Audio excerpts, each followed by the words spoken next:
আপনি খারাপ বলছেন কেন? না, খারাপ বলছেন কেন? এটা সুন্দর রেজাল্ট হয়েছে।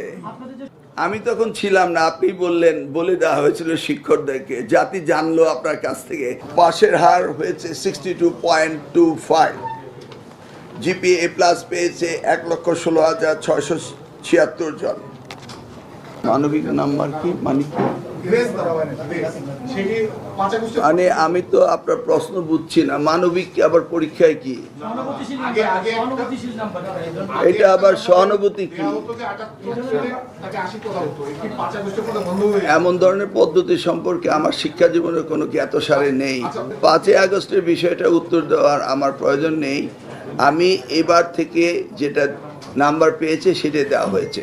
শুধু নতুন সুবিধা যেটা হয়েছে, আগে পদ্ধতি ছিল যদি কোনো স্টুডেন্ট রি-এক্সামিন করতো তাহলে শুধু টেবুলেশন শিটটা দেখা হতো, সত্যিকার অর্থে ওই শিক্ষার্থী খাতা পাল্টিয়ে গিয়েছে কিনা এবং শিক্ষক যথাযথ নাম্বার দিয়েছে কিনা এই পুনর্পরীক্ষা করার ব্যবস্থাটি ছিল না।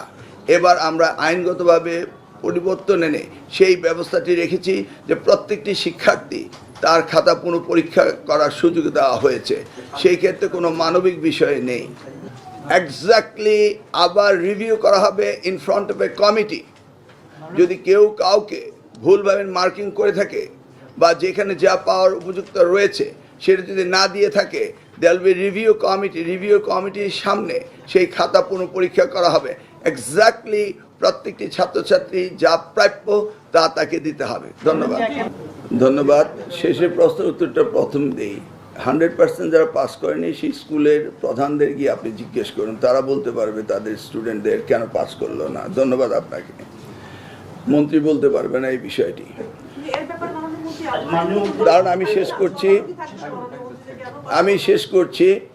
100% পাস করেনি সেটা ওখানে জিজ্ঞাসা করেন। মাননীয় মন্ত্রীর দায়িত্ব হচ্ছে সারা দেশের শিক্ষা ব্যবস্থা যদি কোনো রকমভাবে সংখ্যায় কমতে থাকে এবং 0% যদি কোনো স্কুলে কলেজ মাদ্রাসা পাস করে সেগুলিকে অ্যাড্রেস করা। এই এক্সপিরিয়েন্সটি আমার আছে এবং সেই এক্সপিরিয়েন্সের আলোকেই আমরা কাজ করব। আমি 2001 হতে 2006 পর্যন্ত যখন পরীক্ষা সুন্দরভাবে নকলবিহীন হয়েছিল তখন এই 0 পাস করার সংখ্যা এর 3-4 গুণ ছিল। সেটা ক্রমান্বয়ে কমে এসছে এবং সেই ব্যবস্থাগুলো আমরা অতীতেও নিয়েছি, বর্তমানেও নিব ইনশাআল্লাহ, এবং আপনারা দেখতে পাবেন সেগুলি আস্তে আস্তে ভালো করছে। ধন্যবাদ। আপনি এইমাত্র এর পূর্বের প্রশ্নটি ছিল আন্তঃবোর্ডের চেয়ারম্যানের কাছে যে ভর্তি কী পদ্ধতিতে হবে। তিনি বলেছিলেন যে ভর্তি পুরনো পদ্ধতিতে অর্থাৎ মার্ক বেসড জিপিএ বেসড হবে। তাহলে আপনি এবার বুঝতে পারছেন যে সারা বাংলাদেশে মার্ক বেসড জিপিএ বেসড এবং স্ট্যান্ডার্ড অ্যান্ড কোয়ালিটি অনুযায়ী স্টুডেন্ট আমরা প্রোভাইড করি সারা দেশে। তাই আপনারা দেখতে পাচ্ছেন ভিকারুননিসা আইডিয়ালে কীভাবে ভর্তির ভিড় হয়, সেইভাবে কি উপকূলীয় অঞ্চলে সেইভাবে আর্থসামাজিক অবস্থা কি সেইভাবে রয়েছে, সারা বিশ্বময় এটা রয়েছে এবং এটাকে অ্যাড্রেস করতে হবে লোকালি।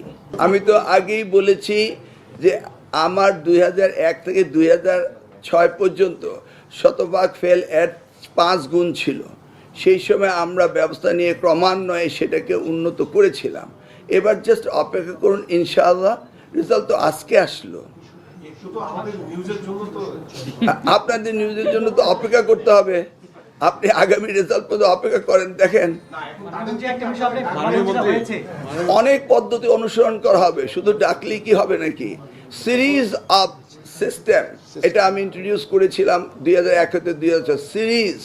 সিরিজ আমাদের দায়িত্ব হলো এই শিক্ষা যদি খারাপ হতে থাকে সেটাকে উন্নত করা।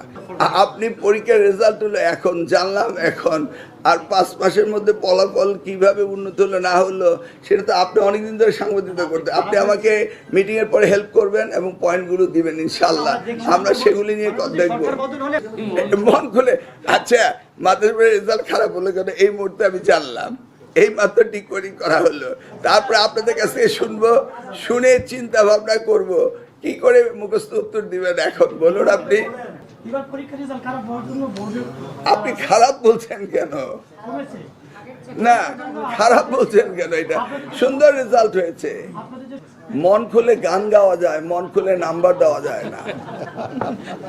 আমি তখন ছিলাম না, আপনি বললেন, বলে দেওয়া হয়েছিল শিক্ষকদেরকে, জাতি জানলো আপনার কাছ থেকে যে শিক্ষকদের নাম্বার বাড়িয়ে দেওয়ার কথা বলা হয়েছিল, আমি জানতাম না।